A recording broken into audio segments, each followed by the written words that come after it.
you will finish. And I'll still be here. Sometimes when people see me, they say, how are you? I said, I'm still here. Still here. Still believe God, still love God, still on fire for God. Can't beat that. Are you here? Comparison often ignores hidden realities. Some people started at step 4, some at step 7. Stop comparing yourself. Listen to me. Let me borrow you again. Come. I'm keeping you awake this Sunday. Can you please come? Yeah. These two people now. His job is to run to where the camera is. Don't run. I'm just going to use an example. Because if you run, I have to call you back. Your job is to run to Dugbe. Now, he that is going to the camera, how many seconds do you think it will take him to get there? He will run. Zzz, am I right?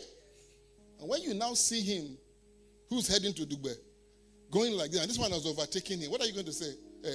Slow. Go slow. Ibiton loni. Low determine speed to officer.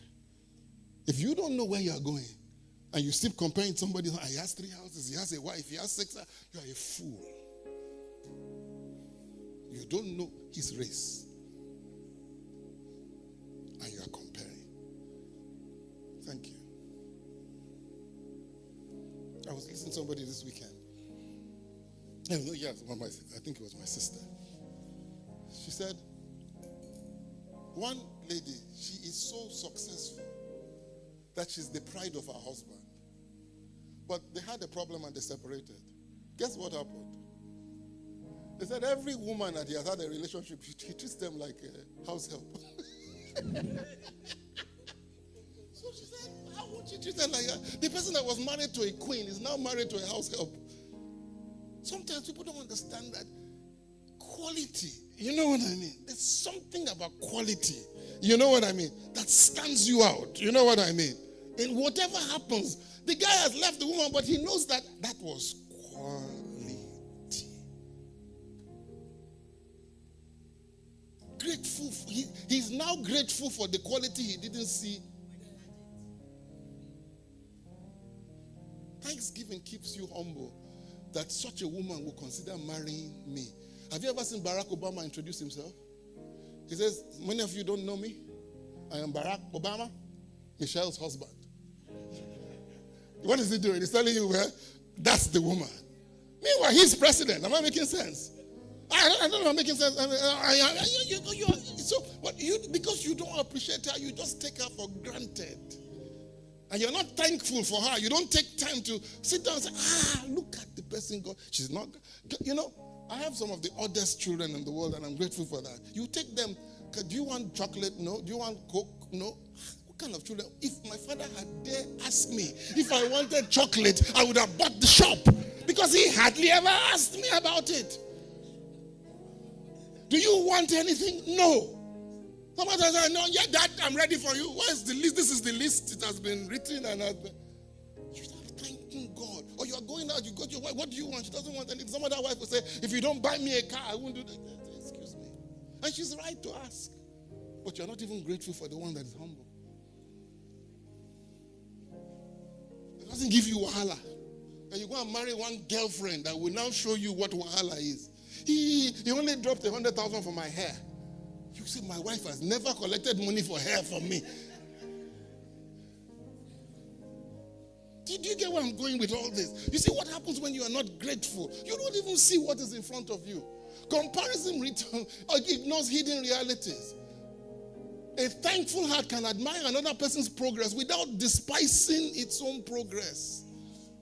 Do not make comparison with others a habit. It's unhealthy because life does not begin at the same point for everyone.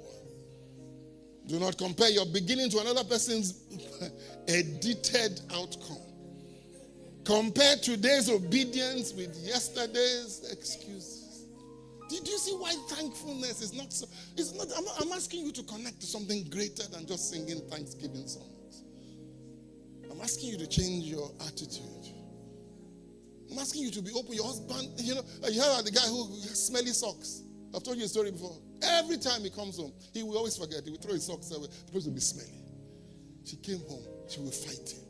And reluctantly, you pick up his socks, put it in the basket. She came home one day, expecting to be hit with the pungent smell of socks in her sitting room. She arrived, no sock smell. She goes to the bedroom, no sock smell. Goes to the bathroom, no sock smell. She knew something was wrong. An hour or two later, they called that your husband has had an heart attack. He's in hospital. She knelt down and said, Lord, I want smelly socks.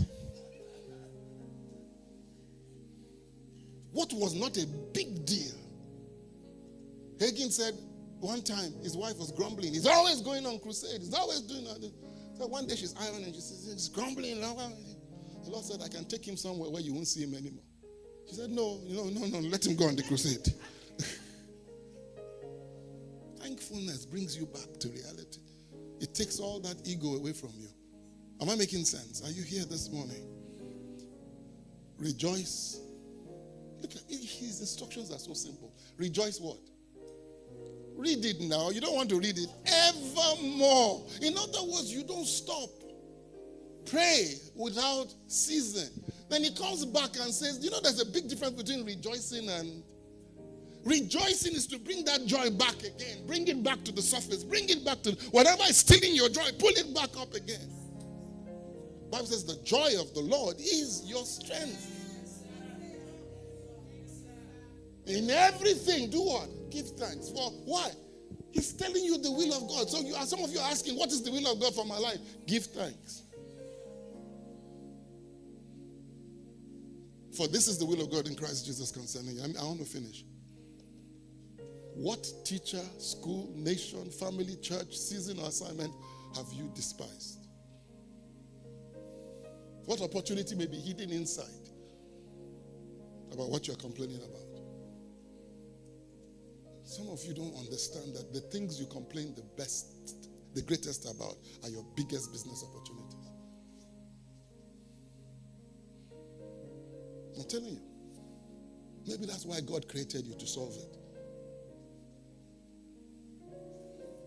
What small win must I appreciate so that my heart recovers? Somebody said to me yesterday that the reason why somebody did become minister of power is because they didn't want him to succeed in power. And I said, what kind of wickedness is that? And if you think like that, I don't even have to have a discussion with you. I don't want you around me. I'm sorry. I'm sorry. Nations need truthful diagnosis, but cynicism is not strategy. People who lose hope stop building. Ladies and gentlemen, Thanksgiving helps the nation recognize local resources, human capital, cultural strength, and hidden opportunities. Who has ever said thank you for Bola Tinubu in this hall?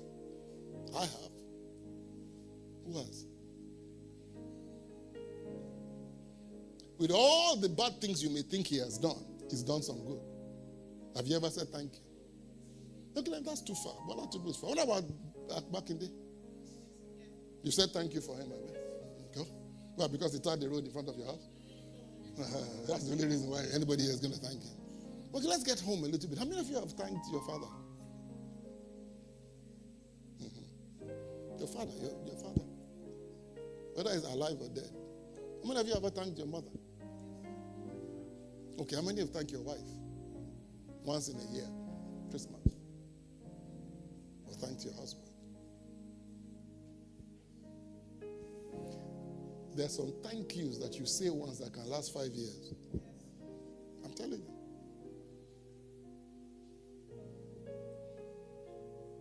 Thanksgiving keeps the individual teachable. It restores awareness of advantage. It creates emotional oxygen. People don't understand that. Thanksgiving, I say, has a way of, I really appreciate you. I thank you for what you did. Like, even if they don't give you money, it just makes you feel appreciated.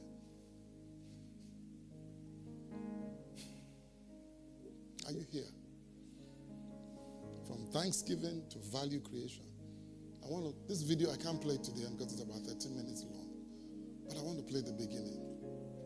Doc, and by the way, if you guys capture it from the camera, because if you try to capture it from the audio there, you know what I mean? They will block it because it's copyrighted material. All right, and we're already in enough trouble with them. So let them capture it from the camera. It's very fun. If you capture it from the camera, they don't shut you down. If you play it directly, they shut you down. The laws. Now, they're going to talk about a guy called Gerald Cena. I'm not going to play it out. I'm going to stop it somewhere.